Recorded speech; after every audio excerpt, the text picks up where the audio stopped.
hermano Ricardo Serrano en los controles de esta nave y mi compañero y amigo Antonio Toño Ruiz. Pues, pobrecito, nótese mi sarcasmo. Claro. Yunes Linares no le alcanza para comprar uno de 300,000, nada más le alcanza para comprar uno de 10,000. Con 10,000 se pueden comprar 5 Rolex sin ningún pedo, Toño? Claro. No, estamos hablando tú estás hablando de dólares. La gente que nos escucha en México son 6 millones de pesos, lo que decían que costaba el reloj, o $300,000. Es absolutamente ridículo. La verdad es que yo alguna vez dije que si alguien aquí, cuando criticamos el Ferrari de Romero de Champs, yo dije, bueno, mire usted, si usted vive aquí en Estados Unidos y le ha echado ganas y le ha luchado desde abajo y se quiere comprar un Ferrari, pues órale, ¿no? O sea, eso es para alguien que le echa ganas y que ha trabajado toda su vida, ¿no? Ahora, respecto a un reloj, creo que es ridículo gastar 6 millones de pesos, $300,000 o $10,000, $100,000. Es para mí, o sea, inconcebible. Va en contra de nuestra humanidad. Habiendo tantos niños muriendo de hambre precisamente en el mundo, tanta desigualdad. No vayas tan lejos. En Veracruz, Toño, ¿cuántas personas, cuántas familias estarán batallando para darle de tragar a sus hijos? Exactamente, es absolutamente inmoral, pero completamente inmoral que alguien ose tener un reloj así. Ahora que es el gobernador, es peor aún. Es peor aún que este cuate con su zipizape nos esté diciendo esto horrendo. En momentos en que el mexicano recibe el 2018 con un aumento del 5% a la gasolina, con un aumento de 3 pesos al kilo de tortilla, no mames, no podemos aplaudir que Yunes traiga en su muñeca un reloj de 300,000 o de $10,000. Y menciono lo del zipizape porque lo hace muy indignado. O sea, se traba como me trabo yo cuando se indigna. Él está muy indignado por el artículo del Universal, que también ya lo vimos con el artículo del New York Times. El Universal es un medio que también está golpeando respecto que depende de qué es lo que la línea editorial del Universal para golpear a quien o que sí. Eso es verdad. No, o sea, no tiene ningún... Le está diciendo la verdad Yunes Linares en eso, pero la verdad también es que pues sí los denunciaron, ¿no? Ricardo, ¿cómo estás? Buenos días. Buenos días, Vicente. Bueno, arrancando el año con este tipo de noticias, yo creo que de antemano ya comenzaríamos este año con este hashtag, Vicente, póngale atención a la muñeca de Linares. Esa sería el hashtag, claro, donde comenzamos y arrancamos las noticias este 2018, Vicente. Hay que ponerlo en el cuaderno para que no se nos olvide y pues recordarlo cuantas veces sea necesario, porque yo creo que tanto el estado de Veracruz como México en general, Vicente, va a dar mucho de qué hablar este 2018. Y luego la gente tiene todo el derecho a pensar mal, porque Yunes Linares, si recuerdo bien lo que leí, era funcionario en el sistema cuando se escapó el Chapo o renunció antes de la escapada del Chapo Guzmán, y luego su relación tan cercana con Salinas en sus años mozos, y luego uno empieza a mal pensar, y yo creo que el mexicano tiene todo el derecho de pensar mal. Para acabar con el cuento, ¿por qué Yunes no saca la factura y dice, miren, aquí está, cabrones, para que no haya pedos? El 5 de diciembre me lo regalé con mi dinero, aquí está el cheque que pagué o el depósito que hice de mi cuenta personal, y aquí está la factura, en la chacharería en donde compré este pinche reloj pedor. Pero bueno, vamos mejor con la doctora Leticia Calderón Chelius, quien ya está en la línea. Facturas, Vicente. En Tepito no dan facturas. En Tepito. Sí, no, ¿cómo crees? Saludos a la gente del barrio Bravo de Tepito, que seguramente nos está sintonizando. Doctora, ¿cómo está? Muy buenos días. Pues aquí que te oigo muy enojado, Vicente, pero pues tienes razón. A ver, doctora, empecemos con eso. Primero, un abrazo de feliz año. Espero que este 2018 venga cargadito de bendiciones para usted y para todas las personas con las que trabaja y sus seres queridos. A ver, doctora, ¿por qué debe de ser un tema importante para el mexicano un reloj que ostenta, no importa si cuesta $10,000, que ya es una barbaridad, o $300,000, un gobernador de los estados más convulsionados de México? Mira, yo creo que el punto aquí no es la riqueza que la gente puede tener, que al contrario, podría ser una cuestión, un atributo favorable de alguien. El problema es cuando se trata primero de riqueza inexplicable, y tú bien lo decías en términos de la trayectoria del funcionario. Pero la otra tiene que ver, y yo creo que va a ser el tema de este año, con la desigualdad por corrupción. ¿Por qué levanta tanta ámpula un tema como este y muchos temas que tienen que ver con cuando una persona presume esa riqueza de una manera tan ostentosa?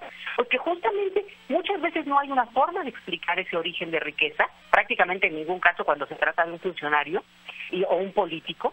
Y por el otro lado tiene que ver también con un tema en el cual para nosotros es muy claro que esa riqueza generalmente ha causado una desigualdad tremenda. El estado de Veracruz es un caso tremendo, yo creo que de los más patéticos, y que el origen está en la corrupción. Entonces, no es solamente que, bueno, uno diga, bueno, ¿cómo es posible? Es que no tienen sensibilidad, pero también ahí es donde se demuestra que tienen un recurso que no habría una ruta para encontrar cómo se podría acumular tal cantidad. Pero bueno, vamos a poner, por eso yo digo que ahorró toda su vida.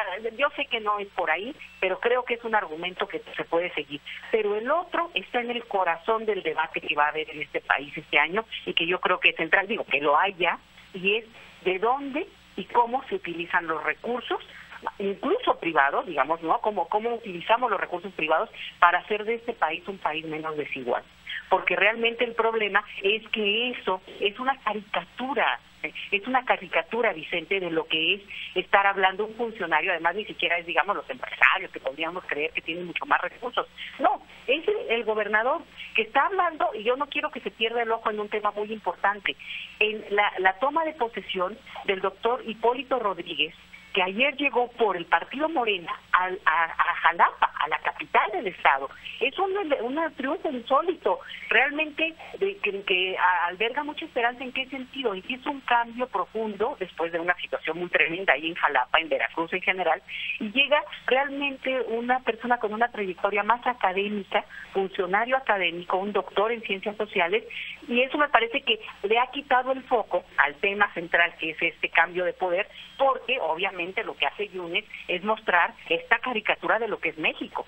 Ándele, así lo entiendo yo, como una caricatura de lo que es México, y tan es así que estoy leyendo, profesora, no solamente es un caso exclusivo de Yunes, este es una rayita más al tigre. Durante este año, el INE, el Instituto Nacional Electoral, un año de elecciones, proyecta gastarse casi 7.5 millones de pesos en edecanes y choferes. Durante este año, donde se organizará la mayor elección en la historia democrática de México, el Instituto Nacional Electoral planea gastar 7.4 millones de pesos en el pago de choferes y edecanes para el servicio de los consejeros electorales. De acuerdo con una revisión del diario 24 Horas, a los anexos del presupuesto de egresos de la Federación 2018, el organismo electoral incluyó 11 plazas de edecanes cuyas funciones primordiales son atender a los miembros del Consejo General durante las sesiones, así como la preparación de eventos. A su vez, también están etiquetadas 12 plazas de choferes de los altos mandos del INE. Lorenzo Córdoba, consejero presidente, Edmundo Jacobo Molina, secretario ejecutivo, y los restantes 10 consejeros. Explíqueme usted cómo confiar en una autoridad electoral que hace estos desparpajos. Mira, Vicente, yo creo que ahí yo no sabría, digamos, cómo se va a dividir ese monto, esos 7 millones, pero si lo pones respecto a un reloj de un funcionario, otra vez, que puede ser una compra privada, pero que tendría un origen inexplicable, por lo menos en el sentido común. Bueno, resulta que 7 millones no es tanto, si lo pones así. Es solamente el 10% de lo que costó aquella Casa Blanca de la señora, la esposa del presidente. Entonces, entramos ya a banalizar lo de los millones, porque al final de cuentas no sabemos, se habla en millones y en miles de millones, y yo creo que lo que hay que empezar a hacer es ponerlo en qué número de becas representa, en cuántos salarios mínimos eso es, cuánto corresponde, por ejemplo, ese pago a edecanes se justifica seguramente porque, ojo, va a haber elecciones en 9 gobernaturas. 86 millones de mexicanos vamos a tener la posibilidad de votar, y quiero dar un dato que creo que es importante y que se junta con esto del INE, y es que en otras elecciones ha habido una participación bastante interesante de más del 60%. Que si hay una elección copiosa, pues obviamente la maquinaria electoral sí necesita apoyo. Yo no voy a descalificar esa parte, sino en todo caso si supiera cómo se va a utilizar, y que esto sí te habla de que van a tener que ser muy transparentes. Y ojo, en el 94, que es como que una elección que fue histórica y monumental en nuestro país, casi 80% de la población votó, 77% de los entonces empadronados. Entonces, después de esa elección ha bajado, pero sigue estando en números que pueden ser muy interesantes y nuevamente invitan pues a que la gente que puede, que tiene la posibilidad y que todavía puede incluso empadronarse lo haga. Entonces, yo te diría que hay que ver ese monto también como parte de la campaña que busca, digamos, descalificar al árbitro, y que el árbitro tiene que ser muy cuidadoso en cómo maneja ese tipo de información. Y lo digo porque al final de cuentas, te digo, yo ya no sé si es mucho o poco, cómo se divide a lo largo del año, qué implica. Ahora, si de repente sale con que hay una edecán que gana 200,000 pesos, como el asistente de Felipe Calderón, y que es el que le está juntando las firmas a Margarita Zavala, bueno, pues entonces sí resulta que no es correcto. Pero, ¿me entiendes? Yo creo que hay que empezar a cuidar mucho eso, porque también eso empieza a ser parte del propio escenario electoral. Muy bien. Oiga, y esto que publican los amigos de sinembargo.mx, que es un medio independiente al que respeto, y también respeto mucho a quien lo firma, Linaloe Flores, quien precisamente se encarga de esta sección llamada Datos Cerrados. En Los Pinos rechazan el pago de Peñabots, aunque el estudio de la Universidad de Oxford dice que sí cuentan y cuentan mucho. No existen ni existieron, leo de este artículo. Si se sigue la respuesta que dieron 3 instancias de la Presidencia de la República, los Peñabots o las cuentas falsas que operan a favor del gobierno en las redes sociales jamás han sido contratados. La Coordinación de Estrategia Digital Nacional rechazó que haya realizado algún contrato al respecto. La Dirección General de Finanzas y Presupuesto respondió que no localizó ningún documento de pago para promocionar información en Internet, y la Coordinación General de Comunicación Social y Vocería del Gobierno de la República dijo que no contaba con ningún registro al respecto. Pero los Peñabots o los bots en México se perciben tanto que un estudio de la Universidad de Oxford los incluyó como muestra de cómo autoridades de ciertos países se comportan en las redes para favorecer tendencias informativas. Y en la memoria cibernética varios episodios dan cuenta de su presencia fantasmagórica, como la caída de la etiqueta IFAI cuando el presidente erró en el nombre en 2013, o cada 15 de septiembre cuando la palabra acarreo es derrumbada. ¿Cómo ve usted esta situación? No, bueno, pues podrá decir Presidencia lo que sea, pero quienes estamos en las redes y conocemos eso, bueno, es una cosa que es casi de una maquinaria inmediata. Fíjate, el chayoteo está tan fuerte ahorita que ya sacan unas notas que ya rayan en la cursilería, Vicente, y yo creo que en ese sentido va contra esa nota que quiere desmentir Presidencia.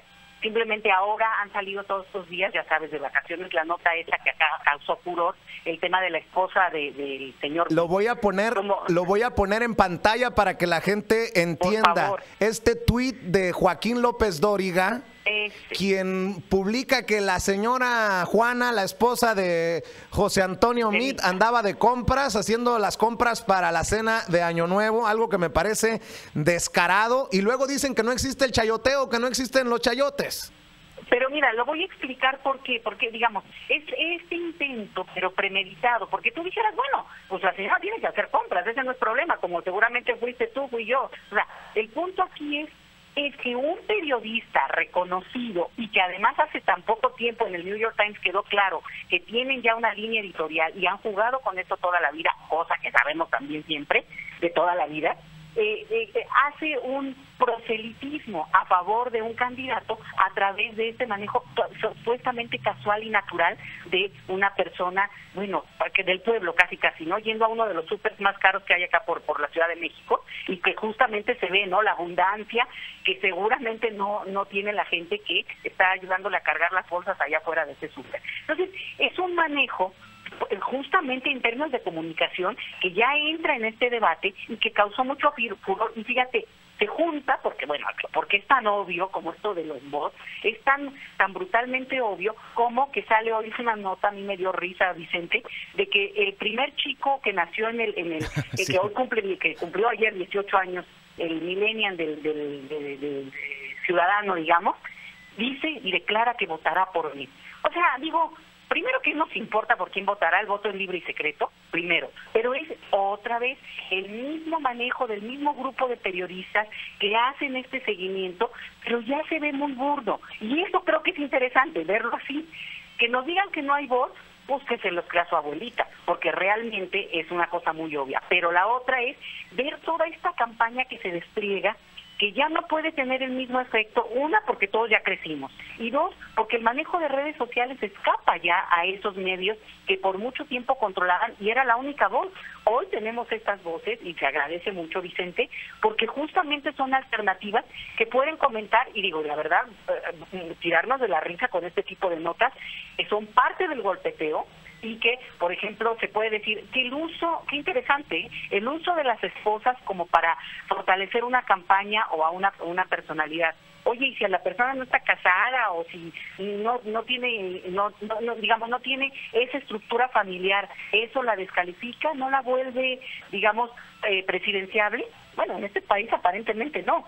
Pero sí es interesante el uso y manejo que se empieza a hacer de una imagen que va más allá del propio candidato para tratar de apuntalarlo. En este caso del señor Mid, porque de otros podríamos hablar, porque tienen ya unas historias familiares más conocidas. O sea que el que Los Pinos rechace de que se pague a Peñabots es tan ilógico como decir que es gratis la cobertura que hace un Ricardo Alemán y un Joaquín López Dóriga de la esposa de José Antonio Meade. No creo que nadie en este país, digo, y me refiero como, digamos, a un tipo de lectores, de seguidores de este tipo de notas, pues nadie lo cree, es demasiado obvio, te digo, hasta rayan en la ternurita, ¿no? Pero lo que sí me parece, y yo quiero dejarte aquí una nota que para mí es muy preocupante, Vicente, porque sí entra en un clima de la relación México-Estados Unidos que deberíamos de cuidar mucho, y es que seguramente tú supiste del asesinato de un ciudadano estadounidense en Guerrero, sí, que se vino de vacaciones, y te voy a decir desde mi punto de vista por qué es tan delicado esto, además del duelo tremendo para la familia de que su ser querido haya sido asesinado. Porque estamos hablando de estos estadounidenses buena onda que han apostado por México, que siguen diciendo, no, tenemos que mantener una relación con ese país, que tiene un vínculo y que incluso, bueno, como parte de su sueño antes de cumplir 50 años, fue venir a celebrar en México, pues un cuate surfista muy californiano, ¿no? De esta onda, como diríamos, gringos buena onda, ¿no? Sí. Viene a México y acá no es que se muera, lo asesinan, porque hay que decirlo como es. Y la respuesta del gobierno local en Guerrero es, no, parece ser que consumía drogas. O sea, el primer punto es el drama del asesinato, pero el segundo es la autoridad mexicana actuando como siempre lo hace, descalificando a la víctima. Entonces, esto es, yo porque creo que es muy delicado, porque en un momento en que la relación México-Estados Unidos se ha visto muy complicada por la voz de Trump, que ha encabezado este discurso que muchos tienen, bueno, ha habido voces y ha habido actitudes de todo otro grupo que han mantenido esta constancia y este amiguismo con nuestro país. Entonces, esta es una bofetada. Sí. No es el único caso, han pasado otros casos, pero digamos, este es el más reciente, es muy burdo y de esto tendría que estarse haciendo cargo de una manera muy fuerte Relaciones Exteriores hoy, porque no nos podemos quitar aliados, Vicente. La reacción tendría que ser contundente, dura, fuerte y, digamos, hacer la mínima justicia que implica, por lo menos, no descalificar a la víctima y además, digamos, honrar su memoria, no hablando tonterías y descubriendo qué ocurrió, y pues la verdad, muy lamentable caso, que yo creo que puede escalar por lo que yo te comento. A mí, yo lo veo en ese sentido, a mí realmente... De hecho, la embajada se espera que se presente su postura, un posicionamiento acerca de esto. La embajada, pero fíjate, es interesante, sería Relaciones Exteriores, en el primer minuto que apareció esta nota, y que tendría que haber salido con un comunicado inmediato a decir, esto tendrá un seguimiento y una respuesta como claro, corresponde, porque estamos hablando de un ciudadano extranjero y otra vez, de un perfil que no digo, podría ser otro el perfil, pero a lo que voy es, en este caso yo lo agrego, ¿no? Un perfil que nos tendría que vanagloriar, que ha seguido apostando por nuestro país. Oiga, y desde el extranjero, yo con esto voy a cerrar. Desde el extranjero nos demuestran la tibieza, la falta de compromiso, la actitud pusilánime del presidente de México, Enrique Peña Nieto. Hoy tuiteó alrededor de las 5:20, 5:30 de la mañana, Evo Morales, el presidente de Bolivia. Trump declaró enero como el mes nacional de la prevención de la esclavitud y la trata de personas. Si es sincero, debería revertir su política racista de persecución y deportación masivas contra migrantes y terminar con la explotación laboral y sexual de inmigrantes en Estados Unidos. Evo Morales, no Enrique Peña Nieto, el presidente del país de donde salen más personas rumbo a Estados Unidos. ¿Me explico o me regreso? Sí. Sí, no. Mira, yo creo que cuidan mucho la relación a nivel de las figuras.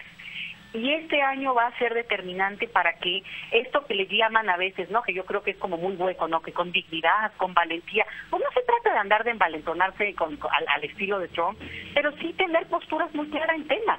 Y un tema que es muy delicado y que yo soy muy crítica es esto de que buscar que Estados Unidos resuelva el tema de la migración cuando tiene una obligación moral y ética, porque se ha beneficiado de ese proceso, por un lado, pero por otro, México como gobierno y como país tiene que hacer su parte y no la ha hecho todo este tiempo que se ha dado el retorno migratorio. Entonces, digamos, un tuit, como tú dices, que correspondería a un presidente como el de México es, haremos o estamos haciendo o hemos hecho estas cosas concretas, pero digo que no vengan con rollo, porque luego también nos va a salir con que ya no hay desempleo en este país, ¿no?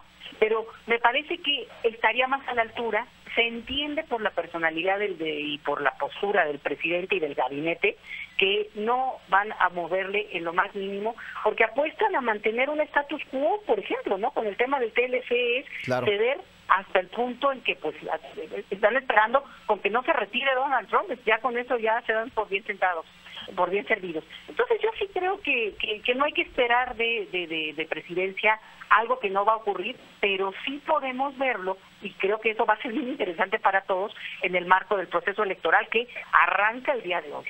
Muy bien, ya arrancó. Doctora, le mando un abrazo y quedemos al pendiente para el próximo martes o antes si lo amerita la noticia. Eso, y el martes estamos pendientazos, Vicente. Claro Saludos que sí. por allá. La doctora Leticia... No, estamos a 20 bajo cero, imagínese usted. La doctora Leticia Calderón Chelius, experta en el tema migrante, hablando con nosotros sin censura como todos